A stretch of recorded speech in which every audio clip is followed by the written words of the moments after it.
Muchos piensan que la Edad Media fue un periodo oscuro en el que no pasó mucho y que se llama así porque quedó colgando en medio del esplendor de la antigua Roma y el mundo moderno. Es decir que para muchos la Edad Media fue un bache en la historia, un periodo de transición, como un sótano oscuro en el que el hombre permaneció oculto y del que salió nuevamente a la luz recién allá por el año 1500, cuando renacieron aquellas ideas de la antigüedad que habían hecho tan brillantes las épocas de Grecia y de Roma. Pero en este periodo sí que pasaron muchas cosas, pues fue en realidad por estos años cuando comenzó a gestarse la Europa que conocemos hoy. España, Francia, Italia, Alemania, Gran Bretaña, los Países Bajos, toda Escandinavia, Austria, Hungría son descendientes de aquellos famosos pueblos bárbaros que ocuparon estos territorios luego de la caída del Imperio Romano. Durante los 10 siglos de la Edad Media, estos pueblos se convirtieron en reinos y le dieron forma a Europa, referencia fundamental de la cultura occidental. Los francos. Allá por el siglo V después de Cristo, pueblos bárbaros provenientes del centro europeo acosaban la estabilidad del Imperio Romano. ¿Recuerdan? Sí, claro. Muy bien, entonces también recuerdan que fueron los bárbaros germanos quienes finalmente en el año 476 entraron y destruyeron a Roma por completo. Bueno, pero estos grandotes germanos no eran un solo pueblo, sino que estaban subdivididos en un sinnúmero de fracciones que siempre luchaban entre sí. Los lombardos, los vándalos, los godos, los visigodos, los borgoñeses, los sajones y especialmente un grupo de pueblos que lograron destacarse entre todos estos: los francos. Estos personajes rústicos, fuertes y muy guerreros venían de tierras cercanas al río Rin en la actual Alemania. Los francos tuvieron una gran ventaja. De su lado nació un hombre que era un líder por naturaleza y que jamás se dejaba vencer. Ese hombre se llamó Clodoveo. ¿Y saben qué? Comenzó a liderar a su pueblo con tan solo 16 años.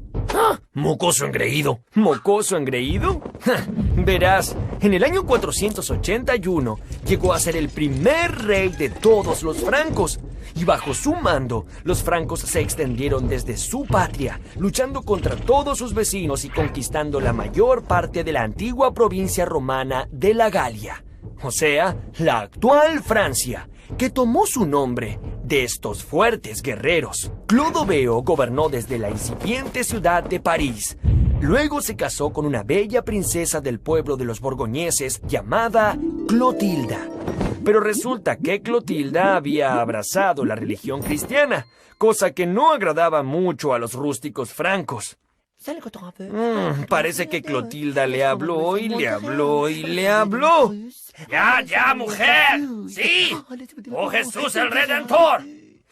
Clodoveo cedió y finalmente se bautizó cristiano. Este fue un hecho fundamental, ya que a partir de Clodoveo, todos los francos se convirtieron al cristianismo. Y así se fue forjando una relación importantísima entre los reyes y la iglesia, que duraría por siglos. Los caballeros feudales. Los francos tenían una costumbre particular que con el tiempo se hizo muy común en toda Europa. Cuando un rey moría, su reino era dividido entre sus hijos o príncipes. Ellos entonces tendrían tierras propias y podrían construir sus propios castillos para custodiarlas. ¡Guau! ¿Castillos con torres gigantes, fosas y puentes levadizos? Sí, Pipo, es que los reyes tenían que protegerse mucho de sus adversarios, ya que gobernar por ese entonces no era otra cosa que defender las propiedades por un lado y atacar nuevos territorios por el otro. Para ello, cada rey necesitaba de muchos caballeros que se prestasen para el servicio militar. A cambio de este servicio, el rey les concedía parte de las tierras conquistadas, donde estos caballeros podrían construir sus propios castillos, convirtiéndose en duques, que quiere decir conductores o condes, que quiere decir a su vez propietarios de un condado. Fue así como los guerreros más valientes fueron adquiriendo propiedades que debían proteger en honor a su rey, a quien además le debían lealtad absoluta hasta la muerte. Ellos fueron la nobleza de espada. Gracias a la antigua costumbre de los francos, los hijos de los nobles heredaban esos mismos derechos, y al igual que sus padres, tendrían una porción de tierras que proteger. Esas tierras que circundaban el castillo y que eran llamadas feudos. Los feudos no estaban compuestos solo de tierras y castillos. En torno a las murallas de un castillo se extendían las aldeas de los campesinos. Estas también eran parte del feudo. Los campesinos trabajaban de sol a sol en los campos, pero no eran esclavos. Tampoco eran hombres libres, ya que estaban obligados a cumplir los designios del señor que los protegía desde el castillo. Este decidía sobre todas las cuestiones de la vida en su feudo. Así que si tenías la mala fortuna de tener un señor feudal cruel o injusto... ¡Quiero ver crecer mi reino! ¡No me importa si están cansados! No había remedio. La desgracia era tu único destino. Aún así, casi nadie se atrevía a abandonar la aldea en la que había nacido, porque más allá, en los bosques y pantanos, solo había caminos desamparados, hambre y el temor de ser interceptado por demonios o espíritus malignos. Ningún campesino sabía leer ni escribir, y rara vez sabían qué pasaba más allá de las colinas que delimitaban el horizonte. Esa falta de conocimiento sobre el mundo que los rodeaba les generaba muchos temores. Y esos temores estaban reflejados en fabulosas supersticiones sobre magos, brujas y dragones. El orden feudal. En la Edad Media la vida se caracterizó por una lucha incesante. Los nobles se unían en sólidos ejércitos que se debían lealtad los unos a los otros y a su vez, todos juntos le debían lealtad a su rey. Pero si lo único que hacían era luchar, ¿cómo se mantenían? ¿De dónde salían sus riquezas? Muy buena pregunta, Pipo. Para que los nobles tuvieran caballos, armaduras, espadas, capas y comida, los campesinos de cada feudo debían trabajar sin descanso. Ellos producían todos los alimentos que comían sus señores, y lo que sobraba también era tomado por estos señores para intercambiarlo por todo aquello que necesitaban en sus campañas militares. ¡Wow! Algo así como lo que tengo es mío, lo que sobra es mío, lo que no tengo es mío y lo tuyo también es mío. La sociedad feudal funcionaba como una gran rueda. Sobre ella se apoyaban tres grandes grupos que nunca se mezclaban entre sí. Aquellos que se dedicaban a luchar eran los nobles caballeros. Aquellos que se dedicaban a rezar eran los monjes del clero.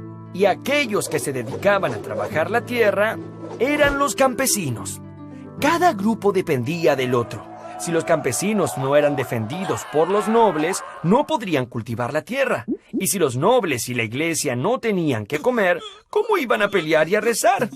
Estos tres órdenes eran muy rígidos y nadie podía moverse de uno hacia el otro. La organización feudal duró en Europa unos 1000 años. Los carolingios. Pipino era un duque de origen franco que tenía sus tierras en Soissons, a unos 100 kilómetros de París. Le decían el Breve, ya que, digamos que no contaba con una gran estatura. Este tal Pipino, el Breve, no estaba tan contento con sus escasas tierras. A pesar de su limitada altura, Pipino se sentía suficientemente grande como para convertirse él mismo en rey de los francos. Fue así que inició su plan. Pipino notó que el Papa de Roma, que era el jefe de la iglesia, tenía muchísima influencia sobre todos los cristianos del reino. Entonces mandó ejércitos a Italia para defenderlo de invasores y agresores, permitiéndole crear los estados pontificios, que eran algo así como el reino de la iglesia. En agradecimiento, el Papa Zacarías le dio todo su apoyo, y en el año 754 fue coronado el nuevo rey de todos los francos. Pipino el Breve fue el padre de Carlo Magno. A diferencia de su padre, él era un hombre alto y robusto. Carlomagno supo aprovechar la astuta alianza que su padre había entramado con el sumo pontífice de la Iglesia cristiana.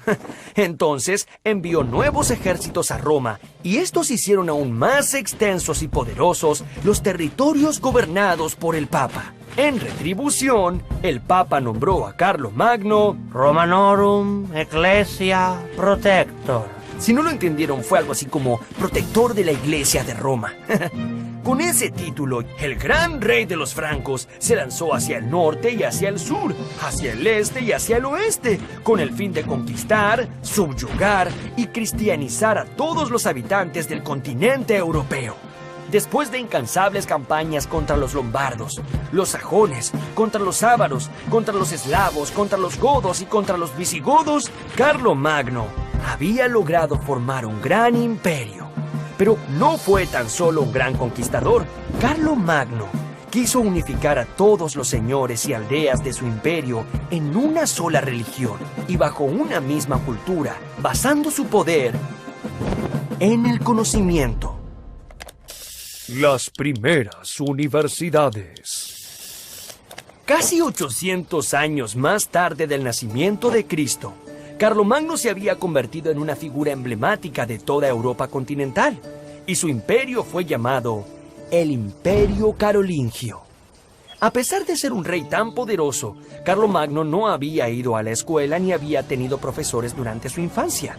Es que, como ustedes saben, los nobles de esa época solo se ocupaban de luchar y conquistar territorios, y creían que elucubrar complejos cálculos matemáticos o filosofar acerca del mundo era una inútil pérdida de tiempo. Pero Carlomagno pensaba distinto, y a pesar de su escasa instrucción, tuvo una visión innovadora y completamente revolucionaria para la época.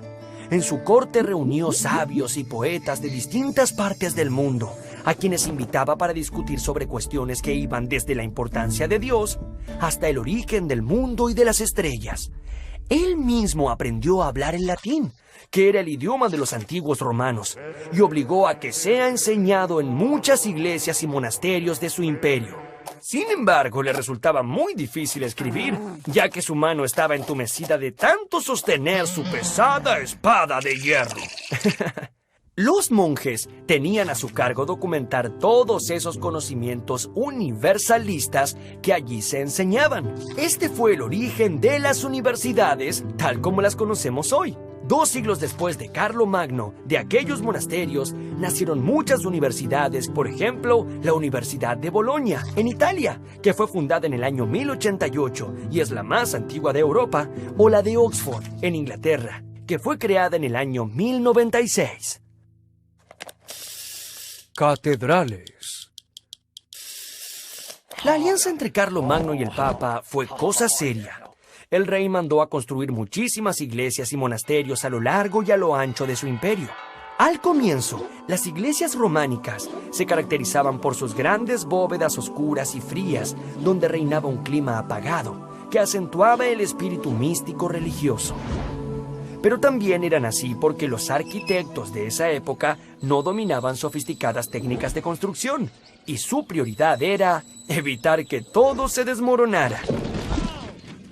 Varios siglos más tarde, allá por el año 1100 después de Cristo, un nuevo estilo comenzó a adueñarse de las catedrales de Europa. Es que los arquitectos comenzaron a diseñar iglesias con ventanas mucho más grandes, adornadas con vidrios de colores que representaban escenas de la vida de Cristo y que lograban un ambiente de gran luminosidad. Estas fueron llamadas catedrales góticas. El mayor milagro de las catedrales góticas era el uso de vigas de arco que desplazaban el peso hacia los costados. Sus enormes y luminosas bóvedas lograban sostenerse sobre columnas muy delgadas, generando grandes elevaciones en un espacio etéreo. El cambio del estilo románico al estilo gótico reflejó un cambio en la mentalidad medieval. Mientras que el románico se apegaba a la tierra, el gótico se elevó hacia el cielo, con sus altas e interminables torres que se elevaban para estar más cerca de Dios. La coronación de Carlomagno. En la noche de Navidad del año 800, Carlomagno se hallaba rezando en la Basílica de San Pedro, en Roma. El Papa León III se le acercó y mientras todo el pueblo se arrodillaba ante él, lo coronó emperador del Imperio Romano Germánico. Así, el gran reino de Carlomagno se transformaría en un imperio que quiso hacer revivir la grandeza del antiguo Imperio Romano. La enorme diferencia era que los soberanos de este imperio no eran romanos, sino germanos. Sí, aquellos mismos que siglos antes habían destruido a Roma, pero que ahora, con sus estratégicas alianzas con el Papa, habían decidido cristianizar y volver a unificar a toda Europa. Para mostrarle sus respetos al nuevo emperador, enviados de todo el mundo llegaron a la corte de Carlomagno. El gran príncipe musulmán de Oriente, Harún al-Rashid, le envió preciosos tesoros y, escuchen esto, hasta un elefante. ¡Arre, holgazán, arre! La inteligencia, la fuerza de voluntad y la superioridad con la que gobernó Carlomagno destacó a toda una época. Pero, desafortunadamente, todos estos logros estaban atados a su propia personalidad y se disolvieron poco después de su muerte.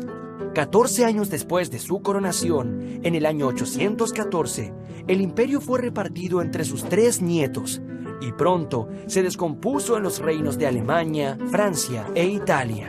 Las escuelas creadas por Carlomagno decayeron y el arte de leer y escribir se mantuvo aislado en algunos monasterios dispersos. El Sacro Imperio Romano de la nación alemana, la gran obra de Carlomagno, no perduró por mucho tiempo. Y en los siglos posteriores, Europa volvió a caer en guerras e invasiones incesantes que imposibilitaron cualquier esfuerzo de unidad y crecimiento común. Este, que fue el principal objetivo de Carlomagno, sigue siendo hoy uno de los principales anhelos de todos los estados que componen a Europa en la actualidad.